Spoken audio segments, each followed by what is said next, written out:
Pessoal, salve Maria, tudo bem? Viva Cristo Rei! Bem-vindos ao canal Devoto Santo Rosário em Defesa da Fé Católica. Aqui quem vos fala é o Lucas. Agora falando sobre a infalibilidade papal. Não é o Lucas que está querendo ensinar algo, mas pego referência dos santos, doutores da fé católica. Vamos lá primeiramente, O Papa é infalível, As ações deles, ele pode cometer erro através das ações deles, mas erros relacionados à fé, à doutrina, à moral católica não, pois ele é infalível, O Papa é infalível. Se ele perder a fé, o sabor da doutrina católica, ele se torna um impostor. Vamos lá. Santo Afonso Maria de Ligório. Se Deus permitisse que um Papa fosse notoriamente herético e contumace, ele cessaria de ser Papa e a sé apostólica ficaria vacante. Ou seja, se ele caísse em heresia, a sé se tornaria vacante. Está no livro Verdades da Fé, parte 3, capítulo 9. São Roberto Bellarmino. Portanto, a quinta opinião é verdadeira. É manifesto que o Papa herege cessa por si de ser Papa e cabeça, assim como por si cessa de ser cristão e membro do corpo da Igreja, razão pela qual a Igreja pode julgá-lo e puni-lo. Essa é a sentença de todos os antigos padres, que ensinam que os hereges manifestos perdem imediatamente toda a jurisdição. São Roberto Bellarmino, doutor da Igreja.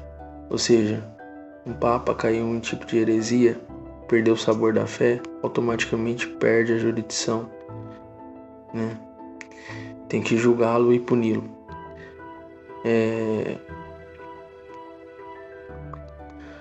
Dom Antônio de Castomar disse certa vez: o Concílio Vaticano II não poderá ser apresentado como Concílio da Igreja Católica, e de fato não é, pois esse concílio não ensina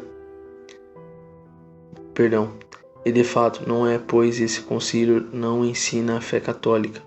Ele rompeu com toda a tradição de 2000 anos da Igreja. Ora, quando ele foi anunciado por João 23, alguns poderiam pensar: é mais um concílio dentro da Igreja. Na verdade, isso foi muito mais além do que um concílio. Além de não ser um concílio da Igreja Católica, ele se transformou em uma nova religião, e podemos dizer que ela se tornou a religião do homem. Basta vermos as barbaridades que acontecem dentro da Igreja após o Vaticano II, para termos certeza que estamos falando de uma nova religião. Uma nova religião criada pela maçonaria, e elas colocaram essa nova religião dentro da Igreja de Cristo. Eles tiraram Deus do centro e colocaram o homem em seu lugar. Colocaram a Igreja de Cristo no mesmo nível das falsas religiões e colocaram nosso Senhor Jesus Cristo no mesmo nível dos falsos deuses, e isso é algo que não podemos aceitar. Eles destruíam o reino social de nosso Senhor Jesus Cristo. Essa nova religião abraçou o ecumenismo, a liberdade religiosa, e com isso eles ensinam que o homem não precisa de Cristo para ser salvo e nem de sua santa igreja. Para eles, o homem pode encontrar a Deus em qualquer religião, e sabemos que isso não é verdade, pois Deus não vai estar em um lugar onde se reina a mentira, o erro, onde se nega a divindade de Jesus Cristo, onde se nega a Santíssima Virgem Maria. Essa nova religião abraçou todos os erros condenados pela Igreja. Abraçaram o ecumenismo, o comunismo, o modernismo, a maçonaria e tantos outros inimigos da Igreja Católica. De fato, a Igreja se encontra em grande crise e não adianta querer tampar o sol com a peneira e fingir que nada está acontecendo, ou fazer comentários como do tipo: Mas o concílio já foi feito e não podemos voltar atrás. De fato, não podemos voltar atrás, mas nosso dever como católicos é lutar contra o erro e alertar os demais sobre isso. E precisamos ler o que disse Dom Marcelo Lefebvre, Dom Antônio de Castro Mar e as encíclicas papais que condenam os inimigos da Igreja e tantos outros que lutam contra essa Igreja conciliar e liberal. Temos que permanecer fiel à santa tradição e tudo que ela nos ensina nesses 2000 anos é também condenar todos os erros conciliares. O Concílio Vaticano II não foi vontade de Deus, pois foi criado por maçons. A Virgem Maria em Fátima já alertava sobre o perigo que viria pela Igreja, e ninguém a escutou. O Papa Pio XII falava sobre o perigo de se alterar a fé, e ninguém o escutou. E até hoje não querem escutar aqueles que condenam essa falsa igreja conciliar, essa falsa igreja chamada Concílio Vaticano II. É bem forte, né? Vamos continuar aqui agora com a infalibilidade papal. E se o Papa é infalível e ele não pode cometer nenhum tipo de heresia, né? Vamos lá. Li um trecho, algumas partes de Dom Antônio Castro Mar falando sobre o concílio, né? Acho que deu para vocês entenderem muito bem. Vamos lá. São Francisco de Sales. Mas quando ele é explicitamente um herege, ele cai ex-post facto de sua dignidade e para fora da igreja.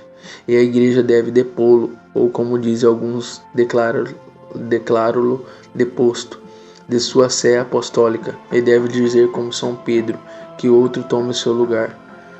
É um impostor, então deve sair da catedra de São Pedro, né? Os homens não são obrigados nem capazes de ler corações, mas quando eles veem que alguém é um herege por suas obras externas, eles julgam como um herege puro e simples e o condenam como tal.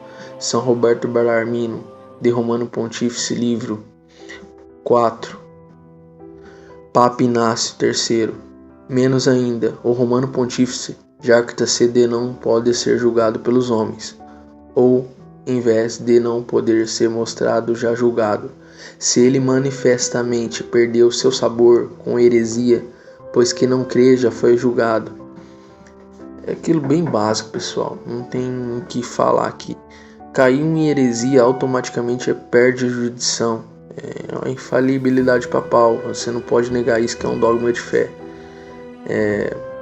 Papa Paulo IV, declaramos e definimos.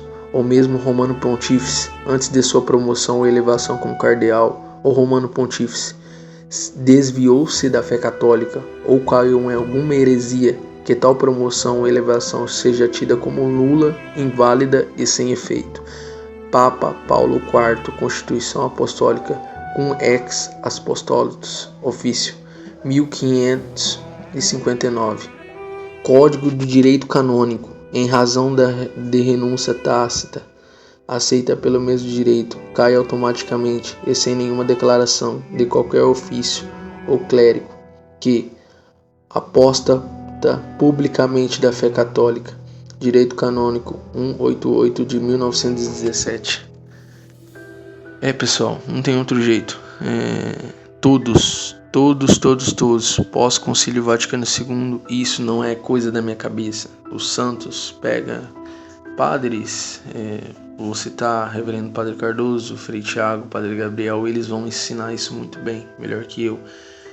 Mas você pega todos, depois de 1960, todos caíram em heresia, todos rebaixaram a fé católica, todos perderam o sabor da fé católica.